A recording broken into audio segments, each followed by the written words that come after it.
Introdução aos livros de 1ª e 2ª Samuel.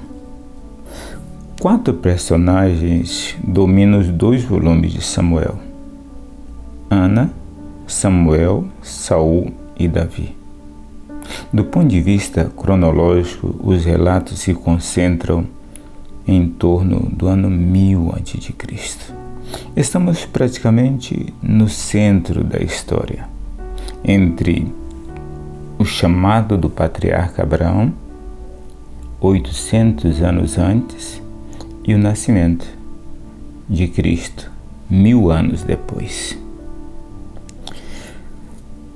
No momento em que percebemos que nossa experiência egocêntrica é demasiadamente limitada para percebermos, para podermos entender e experimentar o que significa crer em Deus e seguir os seus caminhos, esses 4 personagens começam a nos influenciar. É preciso lembrar que essas histórias não são exemplares no sentido de que as ficamos observando e admirando como se fossem estátuas em exposição, sabendo que nunca conseguiremos viver de maneira tão gloriosa ou tão trágica. Pelo contrário, essas histórias são verdadeiras imersões na própria essência da vida. Esse é o sentido da vida humana.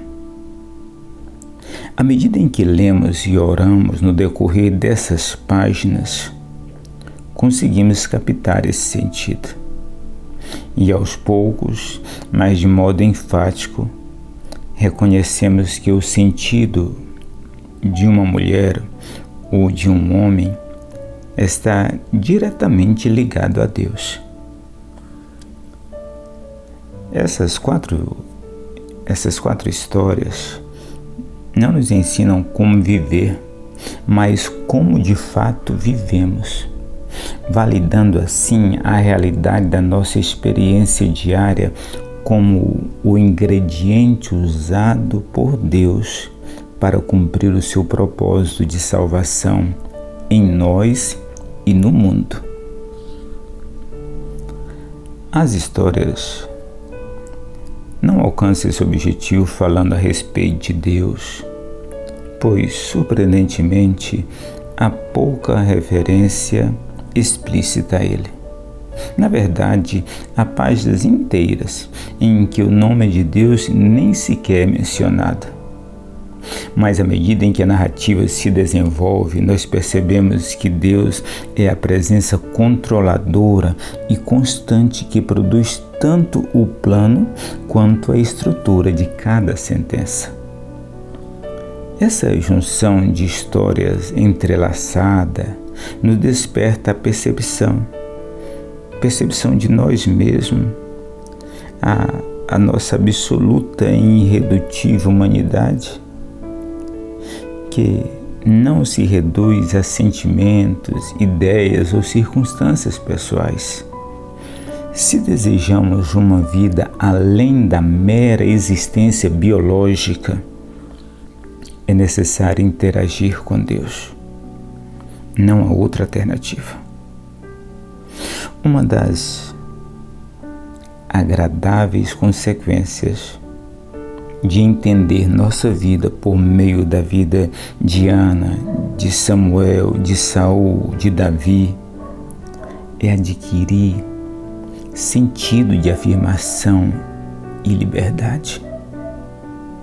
Não precisamos nos enquadrar em esquemas morais, mentais ou religiosos pré-fabricados para sermos admitidos na companhia de Deus. Somos aceitos como somos e recebemos um lugar nessa história que, afinal, é a história dele, a história de Deus. Nenhum de nós é o personagem principal dessa história. Deus é o personagem principal.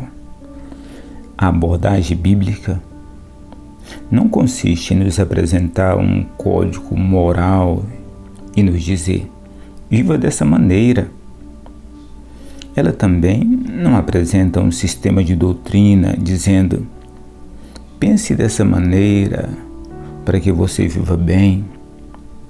Não, a abordagem bíblica consiste em contar-nos uma história e nos convidar: viva a trama. É isso que significa ser e amadurecer como ser humano, Deus está a nos dizer. Violentamos a revelação bíblica quando a usamos pelo que ela pode nos oferecer ou pelo que achamos que ela possa incrementar, apimentando assim a nossa vida monótona.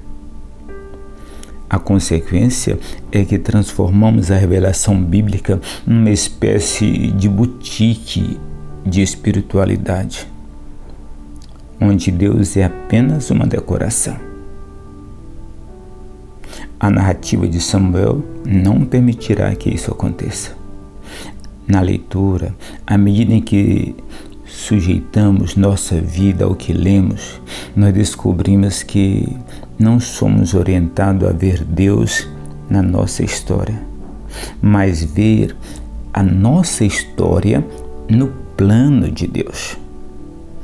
Deus é o contexto e o plano maior que a nossa história encontra sentido.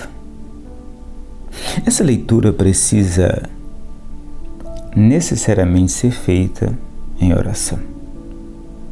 Uma leitura pronta a ouvir a Deus e corresponder a Ele. Afinal, essa história está estruturada em torno da oração. A oração de Ana, 1 Samuel capítulo 2, e a oração de Davi, já no final do livro, em 2 Samuel 22 e 23. Samuel é um livro dividido em 2 manuscritos, porque havia limitações físicas no comprimento, no tamanho dos pergaminhos. O autor, anônimo, pode ter sido ligado às comunidades de profetas que se mantinham atentos ao que Deus fazia em cada geração. O autor não procurava encobrir os defeitos de ninguém, nem dos mais ilustres fundadores da nação. O cidadão comum de Israel era mais estável politicamente e financeiramente no tempo de Ana, Samuel e Saul. Mas o relativo conforto levava as pessoas a serem egoístas e despreocupadas, esquecendo de que eram parte da grande história de Deus. Eles tinham a tendência de criar pedestais para seus heróis. Com isso, o povo comum tentava se livrar da responsabilidade de participar da história de Deus. Tudo isso aconteceu por volta de 1075 a 975 a.C. Durante o período de Juízes e 1 Samuel, uma revolta, uma revolução tecnológica atingiu o mundo mediterrâneo. O ferro substituiu o bronze como novo metal utilizado para armas e equipamentos de agricultura. Os filisteus trouxeram a nova tecnologia para Canaã quando a invadiram, e seu duradouro monopólio de ferro frustrou os líderes israelitas. As carruagens de ferro e outros armamentos dos filisteus deram a eles grandes vantagens sobre os soldados israelitas. Dr. Eugene Peterson, Introdução de 1º e 2º Samuel, contida na Bíblia, a mensagem.